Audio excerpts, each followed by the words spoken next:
Welcome to Ideas in Action, a television series about ideas and their consequences. I'm Jim Glassman.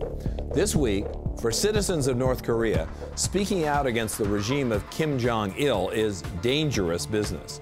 The penalty is death. Family members of dissenters can be sent to prison camps. Today, North Koreans who have managed to escape are working to bring news of the outside world to their compatriots inside North Korea. But what kind of messages can foster opposition or bring hope to a population that is oppressed, brainwashed, and only barely scraping by? Joining me to explore this topic is Michael Gerson, columnist for The Washington Post and former speechwriter to President George W. Bush. He recently visited South Korea, where he interviewed North Korean dissidents. The topic this week, North Korea, Voices of Dissent. This is Ideas in Action.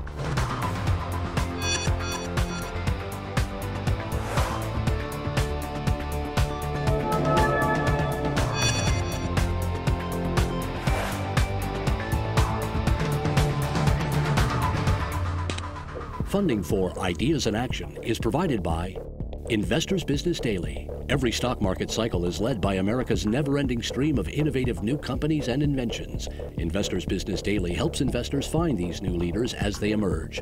More information is available at investors.com.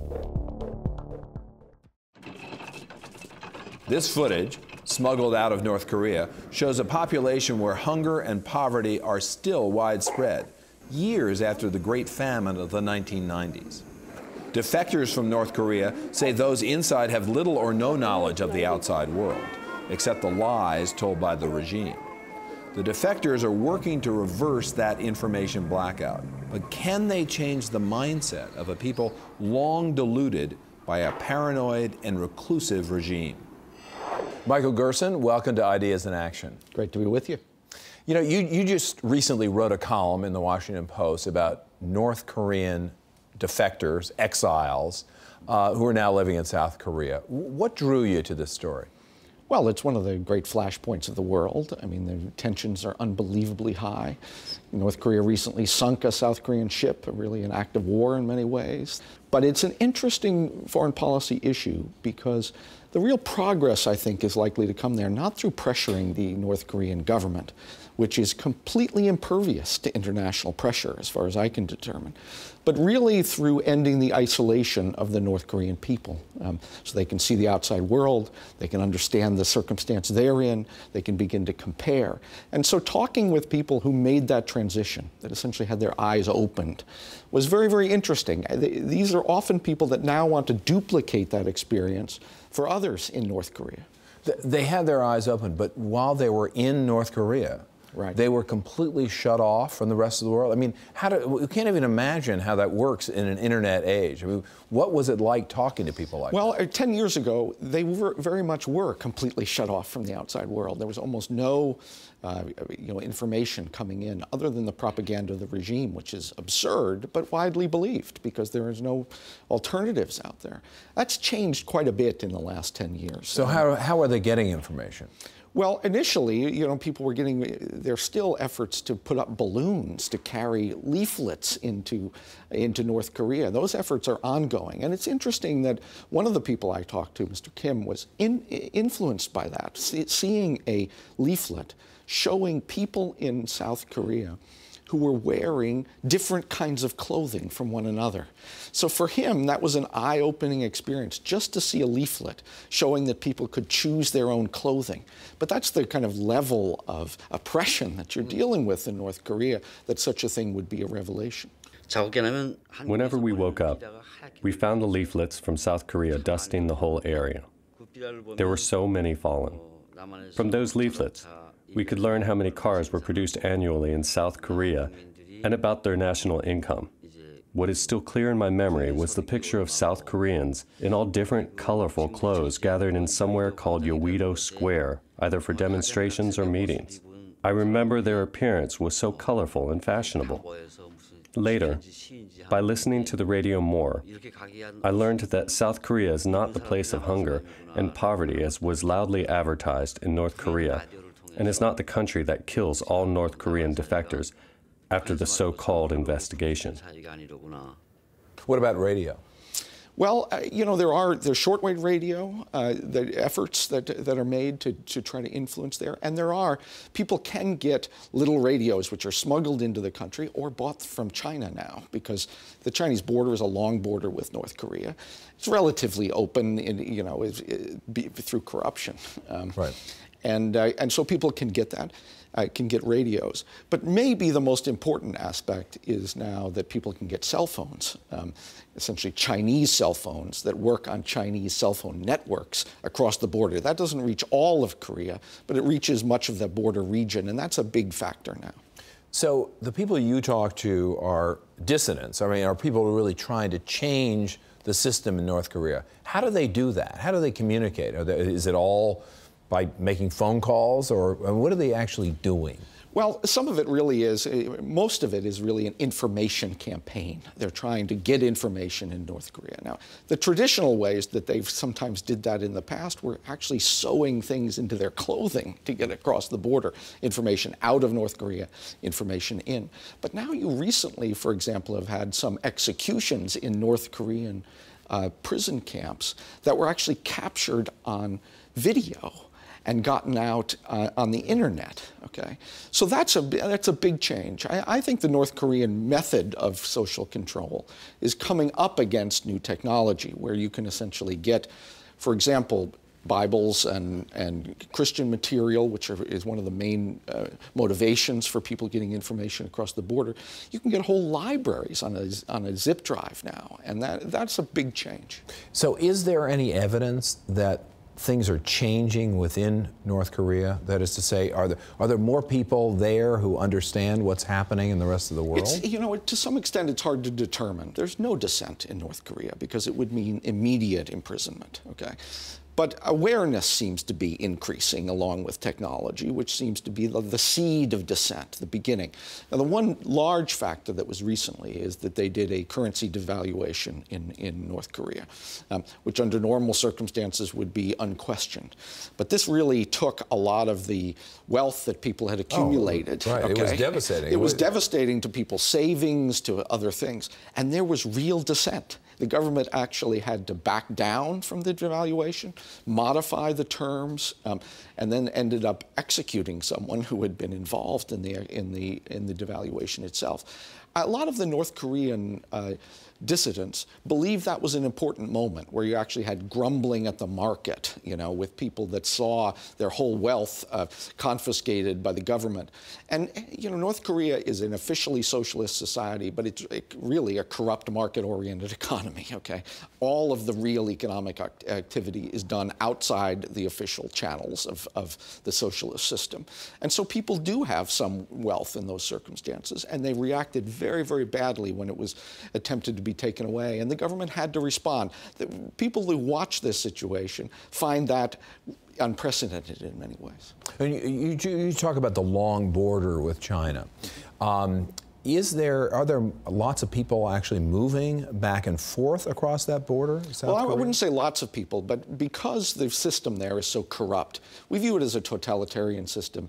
But in many ways, it's a kleptocracy, okay? I mean, corruption is rampant. It's really like a regime run by a mafia family, okay? That's the Kim family there.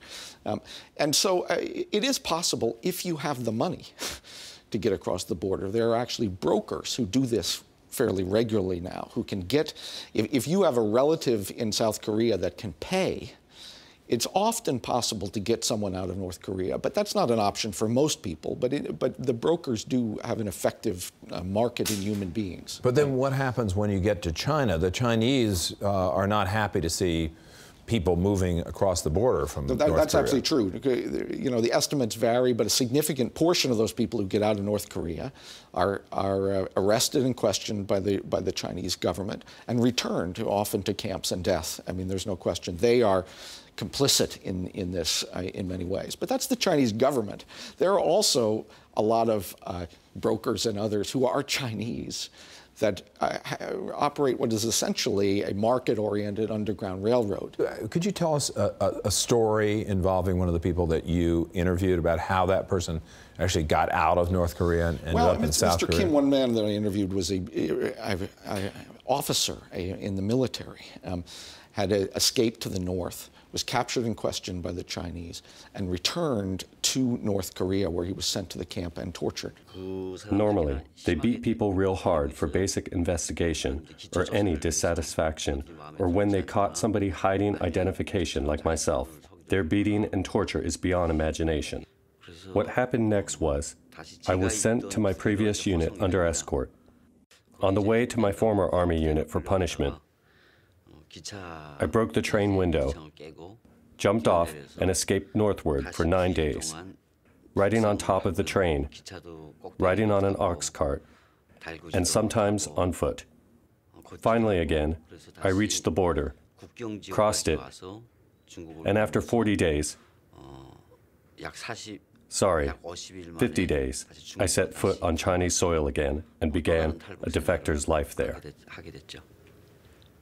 It's that kind of story that, how committed these people are and then to go into South Korea and devote their lives to then providing information, about the regime to the people they left. And does the South Korean government support the activities of these North Koreans? Well, it's been one of the problems. You talk to the author of The Aquariums of Pyongyang. The South Korean government actually has prevented in the past North Korean dissidents from going on television, from getting attention, because it was seen as provocative. Now, that's changed with a new president in South Korea. There's a much more forward-leaning policy now that has ended the ATM policy, essentially said you only get money if you do certain things rather than preemptive concessions.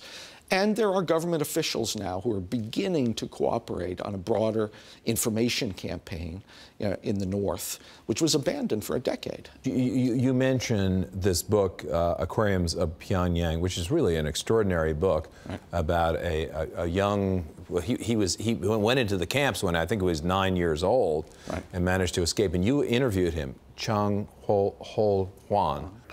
In North Korea, when it is confirmed that anyone is involved in dissident activities, he is immediately executed. In addition to that, the whole family is sent to gulags. So, the experiences of other countries that achieved freedom and democracy are completely different from North Korea. Because it is an extremely oppressive state, things cannot come out on the surface. But beneath the surface, a number of people are conducting a lot of different resistance activities. They are listening to radios and spreading this outside information to others, forming groups and conducting a variety of anti-Kim Jong-il activities, such as writing graffiti, posting anti-Kim Jong-il posters, distributing leaflets, and so on. These are possible only when hidden. They cannot come out on the surface because nobody can avoid execution. He's been very critical of the South Korean government in the past. Has he changed his mind? I think he has to some extent. There's a shift that's gone on. It was the second time I'd been with him because I'd been with him in the Oval Office with the President of the United States. I once worked for George W. Bush, who met with him in the Oval Office, gave him a lot of exposure. What did he say about the effect of him meeting with President Bush? Well, he says that it had a marvelous transforming effect in a certain way, basically because at the time the South Korean government wanted very little to do with such dissidents, okay? And so this exposure raised the profile of these issues. To me personally, it was a great honor. And in fact, our dissident and democracy movement for North Korea, going beyond the normal civil support, was greatly encouraged by the personal meeting and support from the United States President, the world leader, and not only myself, but also the majority of North Korean people who are living under suppression by the regime and are in a way very much excited at the fact that the United States President honored me to meet him. That's because for a half-century, the United States has been their sworn enemy in North Korea. And from such a country, a guy like myself, who was the worst victim of its society, was able to visit the White House and meet the president. This itself was a fresh shock to the North Korean people and gave them a real hope. The dissidents I talked to also said that the president's forthright descriptions of the North Korean regime, President Bush's descriptions as being evil, as being involved in profound violations of human rights, was encouraging to North Korean dissidents in very practical ways. It's often easy, particularly in a situation like this, for these dissidents to feel alone and isolated. Even in South Korea, there were members of, say, I think it was the South Korean Socialist or Communist Party who would protest their activities in South Korea. Because they thought they were provocative and against the North Korean government, would force them to move their radio operations from place to place because of persecution within South Korea. Okay? And so I think a statement by the president endorsing this kind of approach, an American president, makes a big difference to dissidents who often feel isolated. Is there a way to deter the development and potential use of nuclear weapons in North Korea through the activities of dissidents? Could there be a change either in the regime or in the behavior of the regime as a result of what they're doing? Well, it's a big debate. A debate on whether there could be reform within the North Korean regime that might put them more on a Chinese path, okay? Or whether there essentially has to be an overthrow of the regime in some ways. I think there's very little prospect, from my own experience talking with South Korean officials that deal with this, of internal reform. I think that this regime really recognizes that if they do a China-style reform, they're going to end up with an East Germany kind of result. Okay, there's, you know, you're talking about half a dozen people that really run this country, this criminal regime, that are going to end up like Mussolini, right, if they make significant concessions. It really does leave the option, the main realistic option, being this kind of information campaign by which you know, you get genuine dissent, the beginnings of genuine dissent in that country. There's plenty of reason for it. Well, for example, I mean, there's a severe lack of food, right? I mean, did you hear stories about famine, and well, why? Particularly a few years ago, and it's sobering because they lost hundreds of thousands of people, maybe millions of people in a famine, and that didn't lead to the overthrow of the regime. Okay, I mean, this is a you know, very tightly controlled circumstance. There's not, you know, the food shortages are not as acute as they were, but you still have, I mean, the dissidents told me, you still have people who you know, children and others who lost family members in these famines. So why doesn't the population? I mean, if the population is controlled by a few people who are benefiting from it, and the conditions are so terrible, why isn't there change generated from below? Well, it's the big question, but I think it's because the regime has successfully controlled the mental atmosphere of its citizens, the kind of psychological atmosphere of its citizens. They use a variety of techniques. The big lie, I mean, they essentially, many people, these dissidents, were convinced that if they were to flee the country to the south, that they would be executed by the South Koreans, for example. Okay, you know, the view of conditions in the outside world is very limited. So it's an information totalitarianism that goes on. That's why an information campaign may be the most practical way to approach this. Even the US, maybe Japan, the South Korean government, engaging in a much more creative use of technology, I think, is necessary in these circumstances. Not just the, you know, the kind of the bullhorns they have on the border, you know, with propaganda at the DMZ. You really have to go the next step on this information campaign and get people real information in North Korea. That's what a lot of these dissidents are trying to do. But they don't have ways to receive that information other than radios, and the North Koreans, you're not allowed, of course, to listen to something like BBC or Voice of America. And I would assume that not too many people in North Korea have computers, and they're not able to use the internet. There is an upper class in North Korea that has some access to computers. North Korea is one of the only countries in the world, I think it may be the only country, that has not claimed its international internet address. Oh, okay, right. the .NK. Right. Okay, and you know, so there's an obvious attempt to try to restrict information like that. I think that particularly for the educated class, and there is one in North Korea with a little more exposure, that, you know, you're talking about zip drives and other things that would allow them information to, you know, that they don't currently have. For the people themselves, though, a lot of these dissidents, Mr. Park, for example, I interviewed, they who do the balloons, okay? Right. Right. With they put a dollar bill, they put a leaflet inside, okay, and they provide information about the corruption of the regime. Last year alone, 3,200 North Korean defectors came to South Korea. Simply from these people, we can confirm clearly how much impact the balloon leaflets are creating in North Korean society and how frightened and desperate the North Korean regime is about the launching.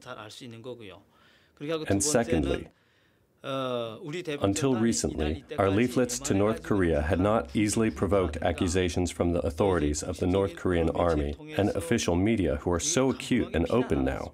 They have already held 10 South-North military talks to deal with this problem, threatening the lives of those who are sending leaflets. Furthermore, in a statement, North Korea pointed a finger at our organization, Fighters for Free North Korea, denouncing that the betrayers who had run away to South Korea are using critical propaganda against their dear General Kim Jong-il. And the contents of our leaflets, as was said before, are mostly criticizing the military-first dictatorship of Kim Jong-il. Considering the worsening economic difficulties and mentality of the North Korean people, we began to include in the leaflets from last year and the year before US $1 notes, the highest denomination, 5,000 North Korean won, and 5 or 10 Chinese yuan notes. This was widely spread through word of mouth in North Korea, which says that $1 notes and 5,000 won are flying in with leaflets. To collect the money, more people are searching for leaflets, which provides more chances to read them. It is seriously damaging and shaking the North Korean system from inside. What can the United States do to further the cause of regime change behavior in North Korea? I do think the most promising area, and I got some of this from the dissidents themselves, but also from South Koreans, the long-term effort, the 10-year effort that's going to make a difference in this circumstance is when North Koreans know more about the outside world and the failure of their own regime. You know, the North Korean regime is a communist regime, but it's primarily a nationalist regime. And, you know, they sell this argument that they're the only authentic representative of Korean identity. And just to inform people that there's another Korea out there that's successful. Well, North Korea itself is a total failure as a government and a society. Would, I think, create serious tensions in that society, you know, creative tensions that could lead to future change. And your sense in talking to these exiles is that most North Koreans don't know that. They don't know that within very few miles from where they are standing, there is this hugely prosperous and free country. I think it's fair to say that many do not know. It's hard to gauge in a certain way. Many, of course, live in fear. It's a highly oppressive totalitarian society, and so even if they do know, it's very hard to express that. To just live in denial, try to take care of your own life in a very difficult circumstance. That's often the case. The interesting thing about these interviews that I asked each of them is, when does that moment take place? That moment of enlightenment or change, like this is now. I'm different. I see the world differently. Right. Okay, and it varied in these cases, but in many ways it came from just basic knowledge of the outside world. Sometimes through the experience of oppression. One of the gentlemen I talked to talked about how he had been fairly high in the regime, and had been at a train station during the famine. Okay, and saw a pile of bodies, which was normal at the time, but literally just a pile of bodies left there, where there were people gathered around, which was not normal. At first, I took it as not special because I could see such scenes any time passing by or traveling, but there were so many people gathered. So I approached nearer. A pile of corpses, as stiff as firewood, was covered with army blankets. I saw lice. I'm not sure whether you have the same in America. We're running in stripes. in 2 stripes. Later, I learned that after death, the lice usually all come out to escape the body. They form stripes. It was disgusting. Whenever I recall it, I still cannot eat anything. While people are starving to death like that, Kim Jong-il and his close friends, and those defending his rule, are for sure leading extravagant lives on the other end. That's the kind of thing that can make a big difference. We saw in Europe, in Eastern Europe, that people can live for decades in oppression, and then overnight, something clicks, among a broad group of people that changes the nature of a society. That's what these dissidents are hoping for in their own country. Thank you, Michael Gerson. Great, thank you. And before we go, I want to remind viewers that you can catch Ideas in Action whenever and wherever you choose. To watch complete shows, just go to our website, ideasinactiontv.com, or download a podcast from the iTunes Store. And that's it for this week's Ideas in Action. I'm Jim Glassman. Thanks for watching.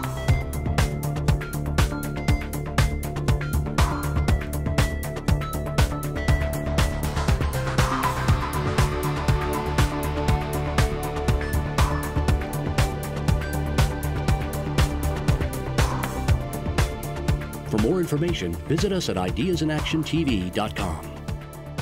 Funding for Ideas in Action is provided by Investors Business Daily. Every stock market cycle is led by America's never-ending stream of innovative new companies and inventions. Investors Business Daily helps investors find these new leaders as they emerge. More information is available at investors.com. This program is a production of Grace Creek Media and the George W. Bush Institute, which are solely responsible for its content.